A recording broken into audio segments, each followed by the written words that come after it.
අයිබෝවන් එක්වන් අද ඇත්ත දැනගන්න ලංකාවේ අංක එකේ සමබර ප්‍රවෘත්ති විකාශය ලයිවටේන් සමගින්. අද පාමුවන මම චන්දන ජයසිංහ. මම ජවිකා ගුණසේකර. සුපුරුදු පරිදි අදත් මුලින්ම සිරස්තල.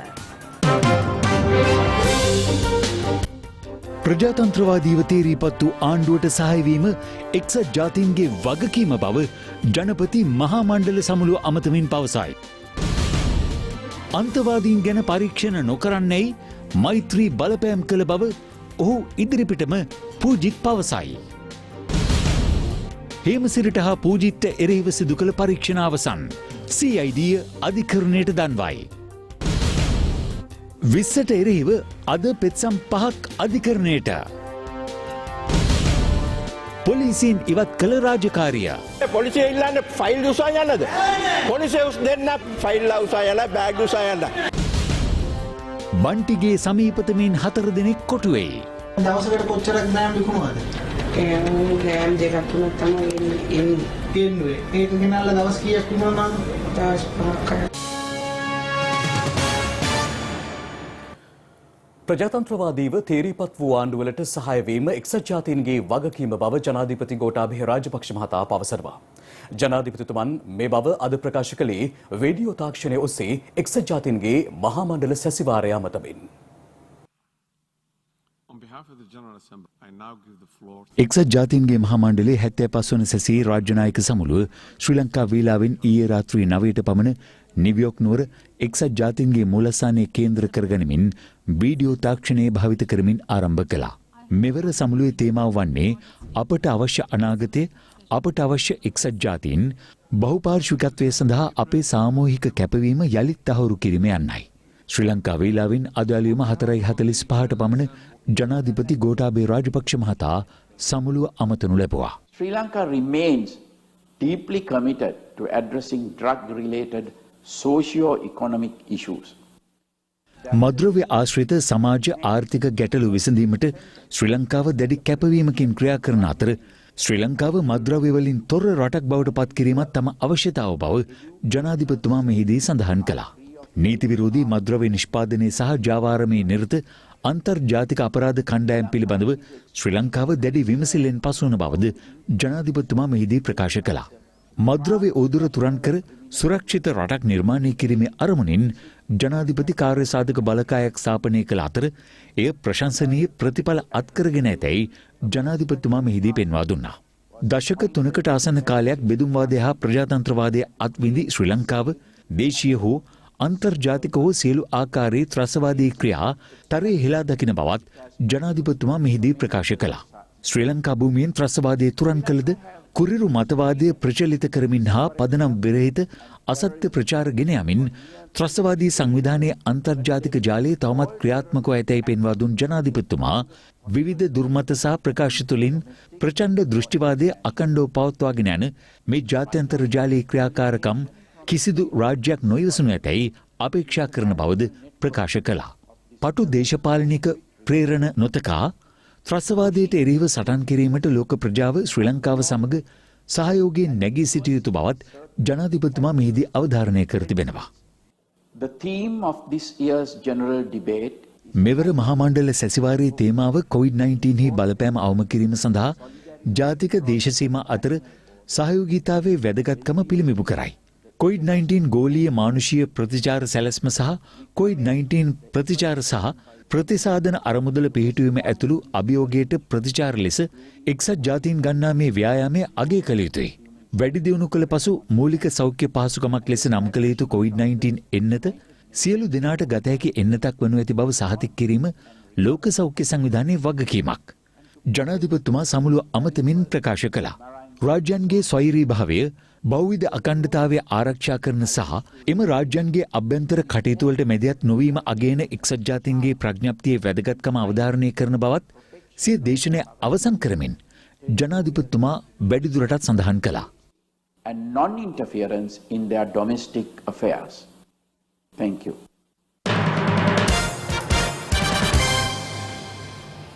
පාර්ලිමේන්තු මන්ත්‍රීවරුන්ගේ පොලිස් ආරක්ෂාව අඩු කිරීමට ගත් තීරණය වෙනස් නොකරන බව අභ්‍යන්තර ආරක්ෂක ස්වදේශ කටයුතු හා ආපදා කළමනාකරණ අමාත්‍ය චමල් රාජපක්ෂ මහතා පවසනවා.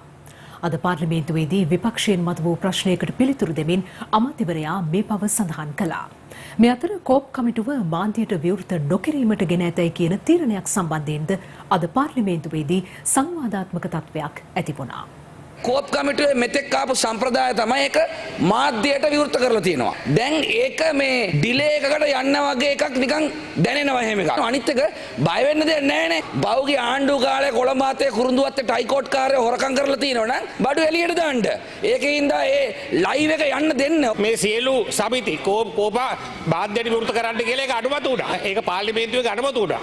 නමුත් මේක තියෙන වෙන ආණ්ඩුවක්. මේ අපේ ආණ්ඩුව. එතුමා කියනවා අපි කරන්න.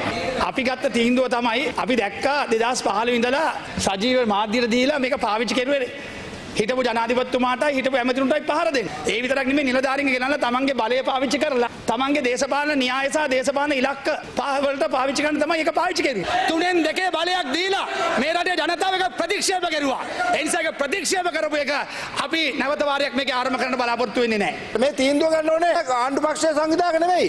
මේ තීන්දුව ගන්නනේ කෝප් කමිටුවේ සභාපතිතුමා. මේ බලපෑමක් කරන්න. දැන් මේ හොරාට කලින් කෙහෙල් වල වැඩවන්න. මේක පක්ෂ නායක රැස්වීමේදී සාකච්ඡා කරලා අපි ආව තීන්දුවක්. මේ එක් මන්ත්‍රීවරයෙක්ට ඕන විදිහට මාධ්‍යට සංදර්ශනයක් ඉදිරිපත් කරන ඔබතුමාගේ සහ මේ රටේ ජනතාවගේ මුදල් සහ කාලය වැය කරන්නේ නැතුව පක්ෂ නායක රැස්වීම ඉන්නයි තීන්දුවක් ගත්තම කරු කතානායකතුමනි ඒක අපි ක්‍රියාත්මක කරන්න. ව්‍යාපාර බිස්නස් කමිටුව එක තීරණයක් ගත්තයි කිව්වා මේ කෝපා මාධ්‍ය ආවරණය සීමා කිරීම එහෙම තීරණයක් ගත්තේ නැහැ. ඔබතුමා හිටපු බිස්නස් කමිටු එකේ තීන්දුව ගත්තේ ඒකේ පැහැදිලිව ගත්තා මේක රීකන්සිඩර් කරන්න ඕනේ කියලා. ඔබතුමා නිදිමතේ මගේ හැරිලා ආපහු කියන මේක ගත්තේ නැහැ කියලා. ඒක හරි වැරදි. අද සමෘද්ධිලාභී පවුල් සංඛ්‍යාවෙන් 25%ක් 2019 ජනාධිපතිවරණය පැවති යහපාලන ආණ්ඩුවේ නායකයන් ජයග්‍රහණය කිරීම වෙනුවෙන් ලබා දීලා තියෙනවා. ඒ හරහා මොකද ඒක ලැබිය යුතු දිලිදු කණ්ඩායම් වලට නොලැබිලා එක්සත් ජාතික පක්ෂයේ කණ්ඩායම් වලට ලැබීම සම්බන්ධයෙන් ජනතාව තුළ අද ව්‍යාකූලභාවයක් සමාජයේ නිර්මාණය වෙලා තියෙනවා කරු කතානායකතුමනි. සම්පූර්ණ අසත්‍යයක් අපිට ඕන විදිහට සමෘද්ධියකට දාන්න බැරි වුණායි බොරුවක් ඒක. කරුණාකරලා අසත්‍ය ප්‍රකාශ කරන්න එපා. සිරිකොතේ ඉඳලා තමයි සමෘද්ධි ලාභින් තේරුවේ. රංජිත් මඩ්ඩු බණ්ඩාර ඇමතුමා සිරිකොතෙන් එලවලා තියපු හින්දා ඔය ප්‍රශ්නේ උතරින් මේ ප්‍රජා පොලිස් ඒකක දැන් මොකද මෙතුමත් කිව්වා අපේක්ෂිත පරමාර්ථය ඉෂ්ට කරගන්න බැරි වෙලා තියෙනවා කියලා. ඒ නිසා ප්‍රශ්නේ. ඔව් ගරු කතානායකතුමනි කෙටියෙන් තමයි මම ඊයේත් කිව්වේ. මම මේ පාර්ලිමේන්තුවේ ඔබතුමාගේ ඔළුවේ තියෙන හිසකෙස් වලට වඩා ප්‍රශ්න අහපු മന്ത്രിවරේ. ඒක ඔබතුමාට බය නැතුව කියන්න පුළුවන්. අහන්න ඕන ලස්සනට අහන්න බෑ කතානායකතුමනි. ඔව්. ඔබතුමා ප්‍රශ්නේ අහන්න. ඔබතුමා තාම ප්‍රශ්නෙට ආවේ නැහැ. මේ ඇමති ආරක්ෂක නිලධාරීන් අඩු කිරීම 225ටම කරපු බරපතල තර්ජනයක්. පොලිස් නිලධාරීන් ඉන්නේ පොලිස් රාජකාරී කරන්නේ. මහ ජනතාව කෙරෙහි විශ්වාසයක් නැති තමයි පොලිසිය ඉල්ලන්නේ. නැත්නම් පොලිසිය ඉල්ලන්නේ ෆයිල් උසා යන්නද? පොලිසිය දෙන්න ෆයිල් උසා යන්න බෑග් උසා යන්න. වැඩි නෑ දෙන්න. රජය ඊයේ පාර්ලිමේන්තුවට ඉදිරිපත් කළ ආණ්ඩුක්‍රම ව්‍යවස්ථාවේ 20 වන සංශෝධන පනත් කෙටුම්පතට එරෙහිව ශ්‍රේෂ්ඨාධිකරණයට අද පෙත්සම් 5ක් ගොනු කෙරුණා. ඔවුන් මෙම පෙත්සම් ගොනු කළේ 20 වන සංශෝධන පනත් කෙටුම්පතේ ඇතැම් වගන්ති වත්මන් ආණ්ඩුක්‍රම ව්‍යවස්ථාවට පටහැනි බව පවසමින්. රජය විසින් ඊයේ පාර්ලිමේන්තුවට ඉදිරිපත් කළ ආණ්ඩුක්‍රම ව්‍යවස්ථාවේ 20 වෙනි සංශෝධන කෙටුම්පතේ ඇතැම් වගන්ති වත්මන් ආණ්ඩුක්‍රම ව්‍යවස්ථාවට පටහැනි බව පවසමින් ශ්‍රේෂ්ඨාධිකරණයට අද පෙත්සම් 5ක් ගොනු කෙරුණා. ඒ සමගි ජනබලවේගය වෙනුවෙන් එහි මහලේකම් පාර්ලිමේන්තු මන්ත්‍රී රංජිත් මද්දුම් බණ්ඩාර, දෙමළ ජාතික සන්ධානය වෙනුවෙන් එහි නායක පාර්ලිමේන්තු මන්ත්‍රී ආර් සම්බන්ධන්, අනිල් කාර්යවසම්, ශ්‍රී ලංකා විනිවිද පෙරමුණේ ලේකම් නාගානන්ද කොඩිතුවක්කු, විකල්ප ප්‍රතිපත්ති කේන්ද්‍රයේ සහ එහි ප්‍රධාන විධායක පාක්‍යසෝති සරවණමුත්තු යන පාර්ශ්වයි. එම පෙත්සම් මගින් ඉල්ලා ඇත්තේ අදාළ පනත් කෙටුම්පත ආණ්ඩුක්‍රම ව්‍යවස්ථාවට පටහැනි බවත් එය සම්මත කිරීමට අවශ්‍ය නම් පාර්ලිමේන්තුවේ 3න් 2ක බහුතර ඡන්දයකින් සහ ජනමත විචාරණයකින් අනුමත විය යුතු බවට තීන්දුවක් ලබා දෙන ලෙසයි. අදාළ සංශෝධන පනත් කෙටුම්පතේ අඩංගු ඇතැම් වගන්ති වලින් වත්මන් ආණ්ඩුක්‍රම ව්‍යවස්ථාව තුළින් සහතික කර ඇති මූලික අයිතිවාසිකම් සහ වෙනත් ප්‍රතිපාදන ගණනාවක් උල්ලංඝනය වන බවටද පෙත්සම් වලින් පෙන්වා දී තිබෙනවා. එම පෙත්සම් වල වගඋත්තර කරු ලෙස නම් කර ඇත්තේ නීතිපතිවරයායි. මේ අතර 20 වෙනි ආණ්ඩුක්‍රම ව්‍යවස්ථා සංශෝධනයට එරෙහිව නීතිඥ ඉන්දික ගාල්ලගේ මහතාද ඊයේ ශ්‍රේෂ්ඨාධිකරණයට පෙත්සමක් ගොනු කළා. ඒ අනුව ආණ්ඩුක්‍රම ව්‍යවස්ථාවේ 20 වෙනි සංශෝධනයට එරෙහිව ශ්‍රේෂ්ඨාධිකරණයට ගොනු කර ඇති පෙත්සම් සංඛ්‍යාව 6ක්. මේ 19 අහෝසි කරලා මේ නැවත ගේන්න හදන්නේ තියෙන්නේ 18 වෙනි සංශෝධනයේම තමයි අපේ රටේ ජනතාවට දෙයයන්ගෙන් පිටයි. එක පවුලකට එක පුද්ගලයෙකුට බලය කේන්ද්‍රගත වීම භයානකයි. ඒ තුලින් සිද්ධ වෙන අනර්ථකාරී ක්‍රියාවන් සමාජයට සහ රටට විශාල වශයෙන් අහිතකරයි. ඒ නිසා අපි බලාපොරොත්තු වෙනවා 20 වෙනි සංශෝධනය පරදවීම සඳහා ගන්න පුළුවන් සෑම ක්‍රියාමාර්ගයක්ම අපි ගන්නවා. අද දවස වෙනකොට අපේ සමගි ජන බලවේගයේ මහලේකම්තුමා ශ්‍රේෂ්ඨාධිකරණයේ නඩුවක් ගනු කරනු ලැබුවා. අපි මේක ජනතාව අතරට අරන් යන්න බලාපොරොත්තු වෙනවා. මේ ආණ්ඩු පක්ෂයටත් දැන් මේක රෙදි ඇඳගෙන සම්මත කරන්න බැරි අය පිරිසක් ඉන්නවා අපි දන්නවා. 18 වෙනි සංශෝධනයේ ඡන්දෙ දීලා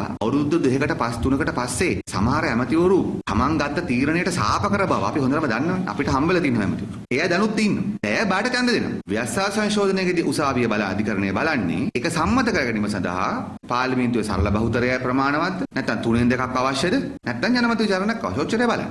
මෙතන දේශපාලන වශයෙන් තමයි මේ ප්‍රශ්නේ අපි ගන්නෙ. අධිකරණයට විසඳන්න තියෙන තාක්ෂණික කරුණක්. සමහර අධිකරණය කිව්වොත් 18 වෙනි සංශෝධනයේ 3න් 2කින් සම්මත වෙච්ච නිසා මෙයත් 3න් 2කින්ම ප්‍රමාණවත් කළා. ඊට පස්සේ ආණ්ඩුව ඒ අධිකරණ තීන්දුවත් විශාල ජයග්‍රහණයක් ලෙස වාර්තා කරමින් තමයි ඔවුන් පාර්ලිමේන්තුවට යන්නේ. දේශපාලන වශයෙන් බේරාගත යුතු ප්‍රශ්න දේශපාලන ඒ තුල බේර ගන්න ඕන. 20 වෙනි සංශෝධන රට ඉස්සරහට ගෙනියනවාද පස්සට ගෙනියනවාද? ඒක අධිකරණයේ භූමිකාවක් නෙමෙයි. ඒ නිසා අපි කියන්නේ ඒකයි අධිකරණයට ගිහලා බේර ගන්න දෙයක් මේකේ නැති තරම්. පාර්ලිමේන්තුවේ 50 දෙනෙක්ටත් අඩුයිනේ 30 ගණන් 40 ගණක් නේ ඉන්නේ. ඉතින් ඒගොල්ලන්ට පුළුවන්කමක් නැහැ මේ ජනමතයට අනිත් පැත්ත හැරෙන්න. ජනමතය දීලා තියෙනවා ජනාධිපතිතුමාට වැඩ කරන්න. නීති රීති හදාගන්න. ඉතින් ජනාධිපතිතුමා කවදාවත් ඒ ජනමතය අවභාවිතා කරන්නේ නැහැ. විශ්ව පරාජය කරන්න ඔය පාර්ලිමේන්තුවේ කෑ ගහලා හරියන්නේ නැහැ බොරුවට. රටේ ඉන්න ජනතාව රවට්ටන්න. ඊළඟට කවුරු හරි නඩුවක් ගියොත් ශ්‍රේෂ්ඨාධිකරණයට යනවා. අපි සත්‍ය 3ක් අරලා තියෙනවා ඒකට. ඊට පස්සේ ආය පාර්ලිමේන්තුවට එනවා. 3න් 2 ගන්න නැති වෙන්න മന്ത്രിවරු දිනා ගැනීමයි කරන්න ඕනේ. විශ්ව පරාජය කරන්න හම්බෙන්නේ නැහැ කියන එක මම තාම විශ්වාසන්තව කියනවා. මට කෙටුම්පත මේ හදපු කෙනෙක්වත් තාම හරියට දන්නේ නැහැ නේ කවුරු හදුවද කියලා. කෙටුම්පත හැදුවේ අලි සබ්රි අධිකරණ ඇමතිතුමාගේ ප්‍රධානත්වයෙන් කමිටුවක් එකතු වෙලා කැබිනට් මණ්ඩලයට ගෙනලා අපි දෙපාරව සාකච්ඡා කරා. ඒ අඩුපාඩු සාකච්ඡා කරලා ඒ සියලු දෙනාම එකතු වෙලා ඒක ආණ්ඩුව හදපු ව්‍යවස්ථාවක්. කොළඹ නගරයට ඇතුළු වන මාර්ගවල රථවාහන තදබදය මගහරවා ගැනීම අරමුණු කරගෙන යලි ක්‍රියාත්මක වන බස් රථ ප්‍රමුඛතා මන්තීරුවේ රථවාහන ධාවනය අවස්ථා කිහිපයකදීම සංශෝධනයට ලක් වුණා. නව සංශෝධනය අනුව ත්‍රිරෝත රථ සහ යතුරුපැදි ධාවනය කිරීම සඳහා දෙවන මන්තීරුව අද සිට වෙන් කර තිබෙනවා. කොළඹ නගරයේ රථවාහන තදබදය අවම කර ගැනීම සඳහා බස් රථ ප්‍රමුඛතා මන්තීරු ක්‍රමය යලි ක්‍රියාත්මක කරනු ලැබුවේ මීට දින කිහිපයකට පෙරයි. එය පෙරහුරු රථවාහන සැලැස්මක් ලෙස ක්‍රියාත්මක කළ අතර එය අවස්ථා කිහිපයකදීම විවිධ වෙනස්කම් වලට ලක් කෙරුණා. පොලිස් මාධ්‍ය ප්‍රකාශක ජ්‍යෙෂ්ඨ පොලිස් අධිකාරී ජාලිය සේනාරත්න මහතා පැවසුවේ පෙරහුරු රථවාහන දහවන කාල සීමාවෙන් පසුව රථවාහන නීතිය දැඩිව ක්‍රියාත්මක කිරීමට පියවර ගන්නා බවයි. බස් ප්‍රමුඛතා මන්තීරුව තුළ ගමන් කළ හැක්කේ ශ්‍රී ලංකම බස් රථ සහ පෞද්ගලික මගී ප්‍රවාහන බස් රථ ඊට අමතරව කාර්යාල සේවකයින් ප්‍රවාහනය කරනු ලබන බස් රථ ඒ සඳහා අවසර ලබාගෙන තිබෙන වෑන් රථ සහ පාසල් දරුවන් ප්‍රවාහනය කරන බස් රථ හෝ වෑන් රථ වලට පමණයි. ඒ වගේම මන්තීරු දෙකක් හෝ ඊට වැඩි ප්‍රමාණයක් තවදුරටත් ඉතුරු වෙලා තියෙනවා නම් බස් රථ මන්තීරුව හැර එවැනි අවස්ථාවලදී දෙවැනි සහ තුන්වෙනි මන්තීරුව ත්‍රිවිල් රථ සහ යතුරු පැදී වලට ගමන් කිරීම සඳහා අවසර ලැබෙනවා. අපි බලාපොරොත්තු වෙනවා ත්‍රිවිල් රථ සහ යතුරු පැදී දෙවැනි මන්තීරුවේ ගමන් කළයි කියලා තුන්වෙනි මන්තීරුවේ අනිකුත් වාහන ගමන් කළයි කියලා අපි බලාපොරොත්තු වෙනවා. කොළඹ නගරයේ ආවරණය වන පරිදි සවිකර ඇති ආරක්ෂිත කැමරා පද්ධතිය නිරීක්ෂණ කටයුතු නිරන්තරයෙන්ම සිදු කරන බවයි රථවාහන පාලන හා මාර්ගාරක්ෂාව පිළිබඳ අධ්‍යක්ෂ ජ්‍යෙෂ්ඨ පොලිස් අධිකාරී ඉන්දික හපගොඩ මහතා ප්‍රකාශ කළේ. බස් රථ ප්‍රමුඛතා මන්තීරු ක්‍රමය යලි ආරම්භ කර දිනේ සිට මේ දක්වා කාලය තුළ මාර්ග නීති පිළිපැදීම සහ විනය සැලකිය යුතු මට්ටමකින් ඉහළ ගොස් ඇති බවයි පොලිස් මූලස්ථානයේ නිවේදනය කළේ. කෙසේ වෙතත් පොලිස් මාධ්‍ය ප්‍රකාශක ජ්‍යෙෂ්ඨ පොලිස් අධිකාරී ජාලිය සේනාරත්න මහතා ප්‍රකාශ කළේ ධනාත්මක විවේචනයන්ට අනුව නව රථවාහන මන්තීරු නීතිය වෙනස්කම් සිදු කිරීමට ඉදිරියේදීද සිදුවහොත් ඒ පිළිබඳ අවධානය යොමු කරන බවයි. මන්තීරු මාරු කරමින් මන්තීරු රේඛා කපාගෙන ධාවනය කරමින් ගමන් කරන වාහනවලට එරෙහිව අපි තවදුරටත් මන්තීරු නීතිය ක්‍රියාත්මක කිරීම සඳහා කටයුතු කරනවා. ඒ වගේම සියලු රියදුරන්ගෙන් ඉල්ලා සිටින්නේ මන්තීරු 2ක් 3ක් හෝ 4ක් තියෙන අවස්ථාවලදී උවත් හැම අවස්ථාවකදීම ඔබේ වාහනය ඔබ ගමන් කරන මන්තීරුවේ වම්පස රේඛාව ආසන්නයෙන් ගමන් කරන්න කියලා. නීතිය නම් හොඳයි. අර මුල දවස් වලට වැඩිය නම් හොඳට තිබ්බා. තනි ට්‍රක් එක යන්න දුන්නේ ඒක නම් පොඩ්ඩක් අවුල්නේ. කලින් කොට අමාරුයි දැන් යන්න අපිට. හොඳයි කියලා හිතනවාද? ඉස්සර තිබ්බට වඩා ට්‍රැෆික් එක වැඩි. අපි ලොකු මහත්තුරුන්ට කියන්න ඕන මොටර් සයිකල් එක කරා යන්න කියලා මේ පාරේ කොහොමද කියලා බලන්න. අපිට කිව්වනම් මීට වඩා අදලා දෙනවා කියන්නේ. ඒකලා බර වාහන ටික නවත්තලා කුණු ලොරි ටික රැයට ඇදලා පාරවල වල කඩතුරු දිනන ඔටකොම් වාලා අදන්න කියන පාරේ භාගයට භාගයක් අඩු වෙනවා. ජීවිතේ හොඳයි හරියට ක්‍රියාත්මක වෙන්නේ නැහැ නේද? හිටපු ආරක්ෂක ලේකම් හේමසිරි ප්‍රනාන්දු සහ හිටපු පොලිස්පති පූජි ජයසුන්දර යන මහත්වරුන්ට එරෙහිව සිදු කළ පරීක්ෂණ කටයුතු අවසන් කර ඇති බව අපරාධ පරීක්ෂණ දෙපාර්තමේන්තුව අද කොළඹ මහේස්ත්‍රාත් අධිකරණයට දන්වා තිබෙනවා. ඊට අදාළ පැමිණිල්ල කොළඹ අතිරේක මහේස්ත්‍රාත් ආර්.යු. ජයසූරිය මහත්මිය ඉදිරියේ අද කැඳවූ අවස්ථාවේදී මේ අතර හිටපු ජනාධිපති මෛත්‍රීපාල සිරිසේන මහතාට සහ ඔහුගේ පෞද්ගලික ලේකම්වරයාට කොළඹ පදවියේ සහායක රදගුරුතුමල්ලා තිදෙනෙකුට පාස්කු ප්‍රහාරය පිළිබඳ විමර්ශනය කරන ජනාධිපති කොමිසම හමුවේ හෙට උදෑසන 10ට පෙනී සිටින්නයි දන්වා අද නොතීසි නිකුත් කෙරුණා. ප්‍රමාණවත් බුද්ධි තොරතුරු ලැබී තිබියදීත් පාස්කු ඉරදෙනැල්ල කෙරුණු ත්‍රස්ත ප්‍රහාර මාලාව වළක්වා ගැනීමට ක්‍රියා නොකිරීම තුළින් සාපරාධී ලෙස රාජකාරී පැහැරහැර ඇති බවට චෝදනා කරමින් හිටපු ආරක්ෂක ලේකම් හේමසිරි ප්‍රනාන්දු සහ හිටපු පොලිස්පති පූජි ජයසුන්දරන මහත්වරුන්ට එරෙහිව මෙම පැමිණිල්ල ගොනු කර තිබුණා. එයාද කොළඹ අතිරේක මහේස්ත්‍රාත් ආර්.යු. ජයසූරිය මහත්මිය ඉදිරියේ කැඳවනු ලැබුවා. එහිදී විමර්ශන සිදු කළ අපරාධ පරීක්ෂණ දෙපාර්තමේන්තුවේ නිලධාරීන් අධිකරණයට දන්වා සිටියේ මෙම සැකකරුවන් සම්බන්ධයෙන් සිදු කළ පරීක්ෂණ කටයුතු අවසන් කර ඇති බවයි. ඔවුන් සම්බන්ධයෙන් ගත යුතු ඉදිරි ක්‍රියාමාර්ග පිළිබඳව නීතිපතිවරයාගේ උපදෙස් විමසා ඇති බවත් විමර්ශන ගොනු නීතිපති දෙපාර්තමේන්තුව වෙත යොමු කර ඇති බවත් එම නිලධාරීන් අධිකරණයට දන්වා සිටියා. ඉන් අනතුරුව පැමිණිල්ල නැවත මාර්තු මාස 14 වෙනිදා කැඳවීමට නියම කළ අධිකරණය එදින එම කටයුතු වල ප්‍රගතිය දැනුම් දෙන ලෙසටද අපරාධ පරීක්ෂණ දෙපාර්තමේන්තුවේ නිලධාරීන්ට දැනුම් දුන්නා. මේ අතර පාස්කු ඉරදෙනැල්ල කෙරුණු ත්‍රස්ත ප්‍රහාර මාලාව සම්බන්ධයෙන් සිදු කෙරෙන විමර්ශන කටයුතු වලට අදාළව තමන්ව අත්අඩංගුවටගෙන රඳවා ගැනීම නීති විරෝධීයයි ප්‍රකාශ කරන මෙන් ඉල්ලා නීතිඥ හිජාස් හිස්බුල්ලා විසින් ගොනු කර ඇති පෙත්සම නොවැම්බර් මාස 23 වෙනිදා යලි සලකා බැලීමට කැඳවන ලෙස ශ්‍රේෂ්ඨාධිකරණය අද නියම කළා. එම පෙත්සම අද කැඳවනු ලැබූ අවස්ථාවේ පෙත්සම්කාර පාර්ශවයේ නීතිඥවරයා අධිකරණයට දන්වා සිටියේ මෙම සිද්ධියට අදාළ නඩුව අද දින කොටුව මහේස්ත්‍රාත් අධිකරණයේ හමුවේ කැඳවීමට නියමිතව ඇති බවත් එහිදී අනාවරණය වන කරුණු පදනම් කරගෙන මීළඟ නඩු දිනයේ මෙම පෙත්සම සම්බන්ධයෙන් කරුණු ඉදිරිපත් කිරීමට අපේක්ෂා කරන බවයි. ඒ අනුව පෙත්සම සලකා බැලීම නොවැම්බර් මාස 23 වෙනිදා දක්වා කල් දැමීමට අධිකරණය තීන්දුව කළා. මේ අතර හිටපු ජනාධිපති මෛත්‍රීපාල සිරිසේන මහතා ඔහුගේ පෞද්ගලික ලේකම්වරයාට සහ කොළඹ පදවියේ සහායක රදගුරුතුමන්ලා තිදෙනෙකුට පාස්කු ප්‍රහාරය පිළිබඳව විමර්ශනය කෙරෙන ජනාධිපති කොමිසම හමුවේ හෙට උදෑසන 10:30ට පෙනී සිටින්නයි දන්වා අද නොතීසි නිකුත් කෙරුණා. ඒ මතභේදයට තුඩු දුන් මාධ්‍ය නිවේදන නිකුත් කිරීම සම්බන්ධයෙන් කරුණු දැක්වීම සඳහායි. පාස්කු ප්‍රහාරය පිළිබඳව විමර්ශනය කෙරෙන ජනාධිපති කොමිසම හමුවේ හිටපු ආරක්ෂක ලේකම් හේමසිරි ප්‍රනාන්දු මහතා අසත්‍ය ප්‍රකාශ කර ඇති බවට හිටපු ජනාධිපති මෛත්‍රීපාල සිරිසේන මහතාගේ නමින් ඔහුගේ පෞද්ගලික ලේකම්වරයා පසුගිය 20 වෙනිදා මාධ්‍ය නිවේදනයක් නිකුත් කර තිබුණා. එසේම පාර්ලිමේන්තු මන්ත්‍රී හරින් ප්‍රනාන්දු මහතා ජනාධිපති කොමිසම හමුවේ අගරාධගුරු අතිඋතුම් මැල්කම් කාදිනල් රංජිත් හිමිපාණන් පාස්කු ප්‍රහාරය පිළිබඳව පෙර දැනුවත්ව සිටින්නට ඇතැයි සිදු කළ මතභේදාත්මක ප්‍රකාශය ප්‍රතික්ෂේප කරමින් කොළඹ පදවියේ සහායක රදගුරුතුමන්ලා තිදෙනාද පසුගිය 20 වෙනි දින මධ්‍යම රාත්‍රියේ නිවේදනයක් නිකුත් කර තිබුණා. ඒ අනුව හිටපු ජනාධිපති මෛත්‍රීපාල සිරිසේන මහතා ඊයේ පෙරහරුවේ නීතිඥවරයෙකු මාර්ගෙන් කොමිසම හමුවේ පෙනී සිටි අතර දෙපාර්ශ්වයේම නීතිඥවරුන්ද කොමිසම හමුවේ කරුණු දක්වනු ලැබුවා.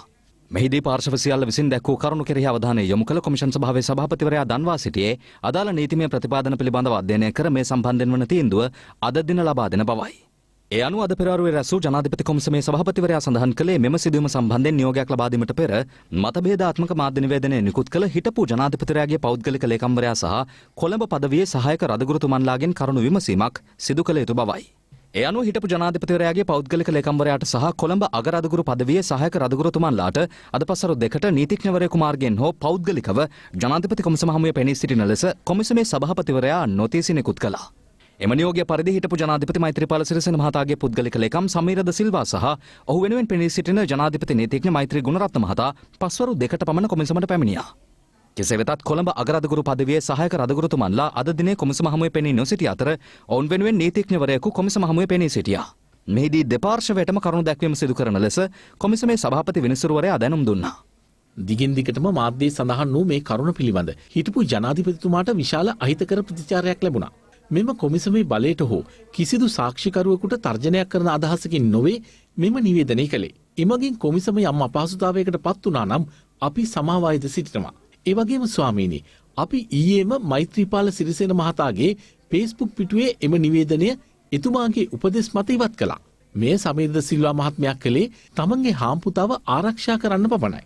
ස්වාමීනි පසුගියදා හරින් ප්‍රනාන්දු මන්ත්‍රීවරයා කොමිසම හමුවේ ප්‍රකාශ කළා අගරදුගුරුතුමන් සහ කතෝලික සභාව ප්‍රහාරය කලින් දැනගෙන හිටියා කියලා. එවැනි මනක්කල්පිත ප්‍රකාශයකින් පසු වගකීමක් ලෙස සහායක රදගුරුතුමන්ලා විසින් පසුව නිවේදනයක් නිකුත් කළා. නමුත් එමගින් කොමිසමට කිසිදු අගතියක් සිදුුනේ හෝ එමගින් බාහිර පාර්ශ්වයකට කිසිදු බලපෑමක් වුණා කියලා මේ විද්දි කොමිසමට පැමිණිල්ලක් ඉදිරිපත් වෙලා නැහැ. නමුත් මෛත්‍රීපාල සිරිසේන මහතාගේ නිවේදනය තුළින් ඒ වන විටත් සාක්ෂි ලබා දෙමින් සිටි හරස් ප්‍රශ්නවත් නොවිමසා තිබූ හේමසිරි ප්‍රනාන්දු මහතා සම්බන්ධයෙන් විවේචනයක් එල්ල වුණා. මේ නිසා ඔවුන් ඊයේ මතු කළ ආකාරයට මෙම පාර්ශ්ව දෙකේ නිවේදනවල සමානකමක් නැහැ. අගරදගුරු පදවියේ නිවේදනයේ ඊට සම්පූර්ණයෙන්ම වෙනස්. දෙපාර්ශවයේම කරුණු දැක්වීම අවසානයේ ජනාධිපති කොමිසමේ සභාපති විනිසුරුවරයා පැවසුවේ මේ සම්බන්ධ වන නියෝගය හෙට පෙරවරු 10:30ට නිකුත් කරන බවයි. එම අවස්ථාවේ කොමිසම හමුවේ පෙනී සිටින ලෙසට හිටපු ජනාධිපති මෛත්‍රීපාල සිරිසේන මහතාට ඔහුගේ පුද්ගලික ලේකම් සමිරද සිල්වා යන මහත්වරුන්ට මෙන්ම කොළඹ අගරදගුරු පදවියේ සහායක රදගුරුතුමන්ලා තිදෙනා වන අතිඋතුම් Maxwell Silva, Anton Ranjith, J B. Anthony Jayakody යන රදගුරුතුමන්ලාටද නියෝග කළා. මේ අතර හිටපු ජනාධිපති මෛත්‍රීපාල සිරිසේන මහතා අද පස්වරුවේ පාස්කු ඉරිදින බෝම්බ ප්‍රහාරය සම්බන්ධයෙන් විමර්ශනය කෙරෙන ජනාධිපති පරීක්ෂණ කොමිසම හමුවට පැමිණියා. ඒ කොමිෂන් සභා කටයුතු සහ නඩුවට අදාළ අනෙකුත් වගඋත්තරකරුවන් විසින් ලබා දෙන සාක්ෂිවලට සවන් දීමට නිරීක්ෂකයෙකු ලෙසයි. හිටපු ජනාධිපති මෛත්‍රීපාල සිරිසේන මහතා කොමිෂන් සභා පරිශ්‍රයේ රැඳී සිටියදී හිටපු පොලිස්පති පූජිත් ජයසුන්දර මහතා කොමිසම හමුවේ සාක්ෂි ලබා දුන්නා. එහිදී ඔහු පැවසුවේ ස්වාධීන පොලිස් කොමිසමක් පැවතියත් හිටපු ජනාධිපති මෛත්‍රීපාල සිරිසේන මහතා ජ්‍යෙෂ්ඨ පොලිස් නිලධාරීන් මාරු කිරීම වැනි කරුණු වලට දේශපාලනිකව මැදිහත් වූ බවයි. එමෙන්ම ඉස්ලාම් අන්තවාදය පිළිබඳව විවෘත පරීක්ෂණයක් නොකරන ලෙස හිටපු ජනාධිපති මෛත්‍රීපාල සිරිසේන මහතා තමාට උපදෙස් දුන් බවත් රාජ්‍ය බුද්ධ සේවය මේ පිළිබඳව අධීක්ෂණය කරන බව ජනාධිපතිවරයා තමාට පැවසූ බවත් පූජිත් ජයසුන්දර මහතා වැඩිදුරටත් පැවසුවා. අද පස්වරුවේද පැය භාගයක පමණ කාලයකින් පසු හිටපු ජනාධිපතිවරයා කොමිෂන් සභා පරිශ්‍රයෙන් පිටව ගිය බවයි අප වාර්තාකරු පැවසුවේ. ඔබතුමා අදත් මේ බලන්න දාවේ මේක. ඇයි ඔබතුමා අදහසක් දක්වන්නෙම නැත්තේ? ඔව් දැන් ඇත්තටම යහපාලනයේ ඉන්න ඔබ ජනාධිපති හිටිය අගමැතිතුමත් ආවා. දෙන්නම ගොළු අත රකින්නවා. ඇයි මෙහෙම ගොළු වෙලා ඉන්නේ? අගමැතිතුමා කතා කරන්නේත් නැහැ. ඔබතුමා කතා කරන්නේත් නැහැ. කට උත්තර නැද්ද ඔබතුමාලට? ඒකද කතා කරන්නේ නැත්තේ? මේ අතර අමාත්‍ය කෙහෙලිය රඹුක්වැල්ල මහතා පාස්කු ප්‍රහාරය පිළිබඳව සොයා බලන ජනාධිපති පරීක්ෂණ කොමිසමේ පොලිස් ඒකකය වෙත අද උදෑසන පැමිණියා. පැයකට ආසන්න කාලයකින් පසු කෙහෙලිය රඹුක්වැල්ල මහතා කොමිසමේ පොලිස් ඒකකයෙන් පිටව ගිය බවයි අප වාර්තාකරු පැවසුවේ. This is Live at 8. දැන් තවත් දේශීය පොත් කිහිපයක්. දිවයිනේ ප්‍රදේශ කිහිපයක කළ මෙහෙයුම් වලින් මද්‍රව්‍ය ජාවාරම්කරුවන් රැසක් අත්අඩංගුවට ගෙන තිබෙනවා. ඒ අතර රක්ෂිත බන්ධනාගාරගත කර සිටින මද්‍රව්‍ය ජාවාරම්කරුවන්ගේ සමීපතම යන්ද වන බවයි පොලිසිය පැවසුවේ. තලංගම පොලිසිය නිලධාරීන් බත්තරමුල්ල අකුරේගොඩ ප්‍රදේශයේදී හෙරොයින් ජාවාරමේ නිරතව සිටි කාන්තාවක් ඇතුළු සිව් දෙනෙකු අත්අඩංගුවට ගෙන තිබෙනවා. දැන් දවසකට කොච්චරක් ග්‍රෑම් විකුණුවද? ග්‍රෑම් දෙකක් තුනක් තමයි එන්නේ. ඒක ගෙනල්ලා දවස් කීයක් විකුණනවද? දවස් 5ක්. දැන් තමුගේ පදිංචිය කොහෙද? පදිංචිය මාතර. මාතර. ඒතර මෙහෙම මොනවද කරන්නේ? මේ තමයි රිස්පායිගේ මේ අයින් කරන්න ඔක්කොම මේවා ගත්තේ ඩිපොසිට් එක දෙන්නේ නේ මිනිස්සු. දෙන්නේ නැහැ. ඔව්. තමු මේ ස්පයික් කරන්න පටන් ගන්න කොච්චර කල්ද මෙහෙම අසන්නේ? මේ කොරෝනා පටන් ගන්න මාස 2කට කලින්. එලෙස අත්අඩංගුවට පත් පුද්ගලයන් මද්‍රව්‍ය චෝදනා සම්බන්ධයෙන් දැනට රක්ෂිත බන්ධනාගාරගතව පසුවන බත්තරමුල්ලේ බන්ටි නැමැත්තාගේ ගෝලයින් බවටයි අනාවරණය වී ඇත්තේ. ඔවුන් සතු තිබී හෙරොයින් ග්‍රෑම් 4 මිලිග්‍රෑම් 300ක්, අයිස් ග්‍රෑම් 20ක් සහ කේරළ ගංජා තොගයක් සොයා ගැනීමටයි තලංගම පොලිසියේ දූෂණ මර්දන අංශයේ නිලධාරීන්ට හැකි වී තිබුණේ. පොලිස් විශේෂකාර බලකාය කළ මෙහෙයුමකදී ගල්කිස්ස හුළුදාගොඩ පටුමගේදී හෙරොයින් ග්‍රෑම් 3 මිලිග්‍රෑම් 100ක් සමග සැකකරුවෙකු අත්අඩංගුවට ගෙන තිබෙනවා. එලෙස අත්අඩංගුවට ගෙන ඇත්තේ රක්ෂිත බන්ධනාගාරගතව පසුවන දර්ශන හෙවත් ID නැමැත්තාගේ ප්‍රධාන මද්‍රව්‍ය බෙදාහරින්නා බවයි පොලිස් විශේෂකාර බලකාය පැවසුවේ. මේ අතර පොලිස් විශේෂකාර බලකාය වැලිකඩ බන්ධනාගාරයේ සිදු කරන ලද විශේෂ සෝදිසි මෙහෙයුමකදී රැඳවියෙකු ශරීර අභ්‍යන්තරයෙහි ජංගම දුරකථනයක් සඟවා සිටි බවට අනාවරණ කරගෙන තිබෙනවා. පසුව රැඳවියා කොළඹ ජාතික රෝහලට යොමු කර ඇති අතර එම ජංගම දුරකථනය විමර්ශන සඳහා පොලිස් බහරයට ගෙන ඇති බවත් සඳහන්. එමෙන්ම තවත් රැඳවියෙකු පොලිස් විශේෂකාර බලකාය අත්අඩංගුවට ගෙන ඇත්තේ සිම් කාඩ් පතක් ළඟ තබා ගැනීම හේතුවෙන්. මේ අතර බස්නාහිර පළාත තුළ පසුගිය වසර 2 තුළ සිදු කළ යතුරුපැදි පාපැදි සහ ත්‍රිරෝද රථ සොරකම් කිරීම පිළිබඳ සෙවීමේ විශේෂ මෙහෙයුමක් අද දිනය තුළ ක්‍රියාත්මක වුණා. මෙම විශේෂ මෙහෙයුමේදී රථවාහන අලවිසැල් 292ක්, රථගල් 186ක් සහ රථවාහන අලුත් වැඩියා කරන ස්ථාන 437ක් පරීක්ෂාවට ලක් කරනු ලැබුවා. මේ විශේෂ මෙහෙයුමේදී මාර්ග බාධක 220ක් යෙදවීමටද ක්‍රියා කර තිබෙනවා. මෙහිදී අතුරු පැදි 4294ක්, ත්‍රිරෝධ රථ 2323ක් සහ පුද්ගලයන් 8766 දෙනෙකු පරීක්ෂාවට ලක් කෙරුණා. පොලිසිය විසින් අද දිනය තුළ පරීක්ෂාවට ලක් කළ සියලුම රථවාහන පිළිබඳ ලේඛනය www.live8.lk වෙබ් අඩවියට පිවිස ඒ පිළිබඳව තොරතුරු ලබා ගත හැකියි. මේ අතර මහනුවර බූවැලිකඩ ප්‍රදේශයේ පස්මහල් නිවස කඩා වැටීමේ ඛේදවාචකෙන් දිවි අහිමි වූ අමුසැමි යුවල සහ මාස එකහමාරක් වයසට බිලිඳාගේ අවසන් කටයුතු අද සිදු කරුණේ බොහෝ පිරිසකගේ සෝසුතුම් මැදයි.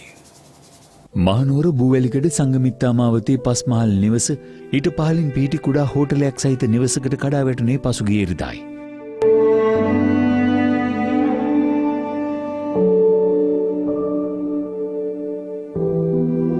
එම ඛේදවාචකෙන් දිවි අහිමි වූ අඹුසැමි යුවල සහ මාස එකහමාරක් වයසැති බිලිඳාගේ අවසන් කටයුතු අද සිදු කෙරුණේ කටුගස්සොට මහයාව පොදු සුසාන භූමියේදී.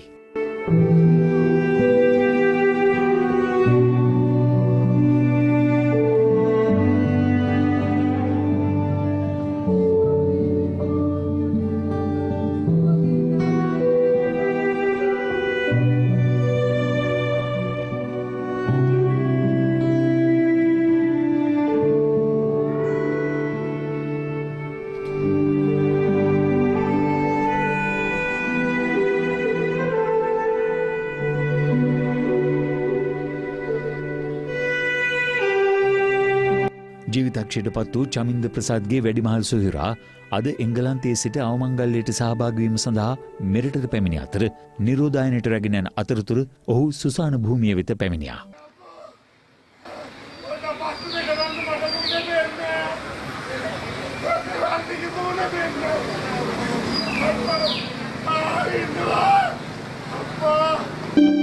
තම ප්‍රියයන් මෙසේ වෙන්ව යාම ගැන චමින්ද පැවසූ වදන් එහි සිටි කාගේත් සිත් සසල කළා.